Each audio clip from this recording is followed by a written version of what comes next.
The Ten Commandments was actually about healing.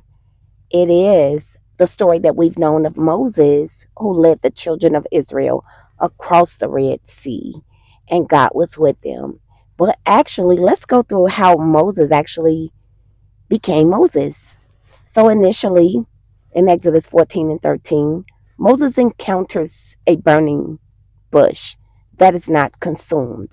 This represents that Moses had actually encountered the presence of God. What that means is, in our personal lives, when God touches us, we become changed.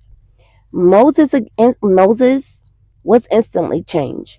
The next thing is God began to unfold to Moses that he was the God of Israel and he was coming to bring them out of bondage and that he would use Moses.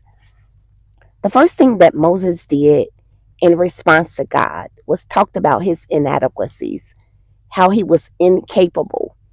And a lot of times when we encounter God and the presence of God touch us, we see our lack, our inadequacies instead of what we are capable of. The presence of God changes you.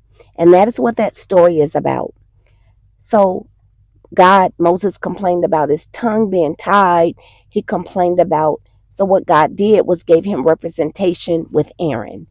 Moses' assignment remained. The next thing is God took Moses into field training. He trained Moses one on one, just God and himself. He said, Moses, with the rod. The rod represented the authority of God. God was transferring his power of attorney from himself to Moses. Same thing that God do with us as leaders. A lot of times people will never see God. They will only see you. Some people would perish only knowing you. The God was not going to deal with millions of people. He was doing things decent and in order through Moses. So he placed his authority in the rod and was training Moses with it. The first thing he did was said, throw it down, Moses, pick it up. It went from a snake back to a rod. There was about 3 miracles. God also trained Moses in the field with Pharaoh. He did many miracles and delivered every time. What God was telling Moses is that you're about to use the same power to take the children of Israel across the Red Sea. And I need you to have this same strength. So God is saying, remember, the same power that I had then with the enemy is the same power that I'll have now.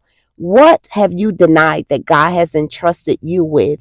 Leave in the comments and know that you are capable of what God has called you to do.